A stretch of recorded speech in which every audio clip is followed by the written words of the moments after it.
کی طرف آ جائیں۔ ایک بھائی کہتے ہیں کہ میں نے غصے میں اپنی زوجہ کو کسی بات پر شک کی بنا پر یہ کہہ دیا کہ اللہ کی قسم تو مجھ پر حرام ہو، تو اب مجھے اس پہ ندامت ہے، وہ چیز بھی ثابت نہیں ہوئی، بیوی پاک صاف تھی، تو کیا حکم شرع ہوگا؟ دیکھیں مسئلہ یہ ہے کہ یہ اگر کوئی چیز اپنے پر حرام کر لی جائے تو یہ ایک قسم ہوتی ہے، سمجھ لیجئے اب بیوی کو چونکہ حرام کیا ہے یہ ایک طلاق کہلاتی ہے، یہ طلاق پڑ گئی ہے۔ اب آپ یوں کریں کہ تجدید نکاح کر لیں کہ دو گواہان جو بالغ مرد ہوں، مسلمان مرد یا ایک مرد دو عورتوں کے سامنے، آپ چاہے قاضی صاحب نہ ہو، آپ میاں بیوی آمنے سامنے بیٹھ جائیں، آپ کی زوجہ آپ سے یہ کہیں کہ میں آپ کو اجازت دیتی ہوں کہ آپ میرا نکاح اتنے حق مہر کے عوض میں اپنے ساتھ کر لیں، اور آپ جواب میں کہیں کہ میں نے تمہارا نکاح اپنے ساتھ کیا، تو یہ ہو جائے گا، ایک طلاق آپ کی ہو چکی ہے۔ اب آئندہ اس میں احتیاط کریں۔ یہ جو آپ نے فرمایا کہ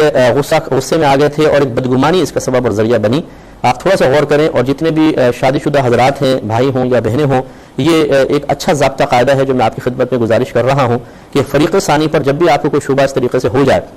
اگر مرد ہے تو وہ اپنی بیوی کے بارے میں سوچے کہ اگر میری بیٹی اس جگہ ہوتی یا میری بہن اس جگہ ہوتی اور میرا داماد یا میرا بہنوئی میری بہن یا میری بیٹی کے بارے میں اس طرح گمان کر رہا ہوتا تو میں اس کو کیا جواب دیتا اور کس طریقے سے سمجھاتا، تو فوراً آپ کے ذہن میں اچھے آئیڈیاز آئیں گے۔ یقیناً اگر داماد بدگمانی کرتا تو اس کو سمجھاتے کہ بیٹا جب تک آپ کے پاس ثبوت نہیں ہے آپ کیسے میری بچی کے اوپر الزام لگا رہے ہیں، یہ بہت بری بات ہوتی ہے، یہ حرام ہوتا ہے، یہ گناہ کبیرہ ہوتا ہے کسی عفیفہ خاتون پہ اس طرح الزام لگانا۔ اسی طرح آپ بہنوئی سے کوشچن کرتے تو پھر جو ہائپر ہوتا ہے انسان، غصہ عروج پر ہوتا ہے، وہ بالکل ٹھنڈا ہو جائے گا اور انسان کو سوچنے سمجھنے کے قابل ہوگا۔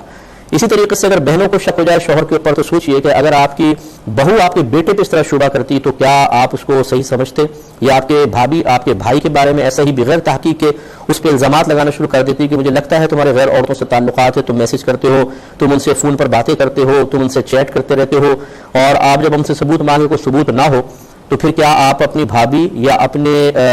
جو مطلب بہو کے لیے اس بات کو پسند کریں گی؟ یقینی سی باتیں نہیں کریں گی۔ تو پھر وہ جو جس شوہر کے بارے میں آپ کر رہی ہیں وہ بھی تو کسی کا بھائی ہے، وہ بھی تو کسی کا بیٹا ہے، اس پر ذرا توجہ کریں۔ اس طریقے سے انسان کا غصہ تھوڑا ٹھنڈا ہوتا ہے۔ ہم جب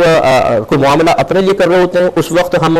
دوسرے کو بھول جاتے ہیں، حالانکہ دوسرے کو پیش نظر رکھنا چاہیے۔ جیسے ساس اگر بہو کے اوپر حملہ آور ہو رہی ہے تو سوچے کہ اگر میری بیٹی ہوتی اور اس کی ساس اس طرح اس کے بارے میں سازشیں کرتی، بیٹے کو ورغلاتی، اس کے خلاف کرتی، ڈانٹے دلواتی اور مار پیٹ کرواتی، تو کیا آپ اس کو بہتر سمجھتی تھیں؟ ایسے ہی بہو اگر لڑکی یہ سوچے کہ میں شوہر کو اپنی اس کی ماں سے بدزن کر رہی ہوں، اگر میری بھابھی میرے بھائی کو میری ماں سے بدزن کرتی تو کیا آپ اس کو لائک کرتی؟ تو اس طریقے سے جب ہم سوچیں گے جو چیز اپنے لیے پسند نہیں کر رہے دوسرے کے لیے کیوں کر رہے ہیں، اور جو اپنے لیے ناپسند کر رہے ہیں اسے دوسروں کے لیے کیوں پسند کر رہے ہیں، تو انشاءاللہ بہت بہتر ہوگا۔ اس پر ان بھائی کو چاہیے کہ اللہ کی بارگاہ میں توبہ کریں اور آئندہ اس طرح چھوٹی چھوٹی باتوں کے اوپر بالکل دھیان نہ دیں، بلکہ جن لوگوں نے آپ کے دل میں بدگمانی ڈالی ان کو تلاش کریں وہ کون لوگ تھے اور ان سے دور رہیں، کیونکہ یہ گھر توڑوانے والے لوگ ہوتے ہیں، یہ پھوٹ ڈلوانے والے ہیں۔ ایسے رشتہ داروں سے بالکل قطع تعلق کر لیں جو اس طرح کے شیطان قسم کے ہوں کہ اچھا خاصا خوشحال گھرانہ چل رہا ہوتا ہے، ان کو تکلیف ہو جاتی ہے کہ ان کی خوشی کے ساتھ زندگی کیوں گزر رہی ہے، لڑائی جھگڑا ہو، فتنہ فساد ہو، ماں بہن کی گالیاں گھر میں چل رہی ہوں، برتن ٹوٹنے کی آوازیں آئیں، چیخنے چلانے کی آوازیں آئیں، تو ان کو مسرت حاصل ہوتی ہے، دل کو سکون ملتا ہے۔ اور گھر میں اگر پیار محبت ہو کسی کے تو ان کو جلن ہونا شروع ہو جاتی ہے۔ ایسے آستین کے سانپوں سے اپنے آپ کو علیحدہ کرنا یہ بہت بہتر ہے، شریعت بھی آپ کو اجازت دیتی ہے۔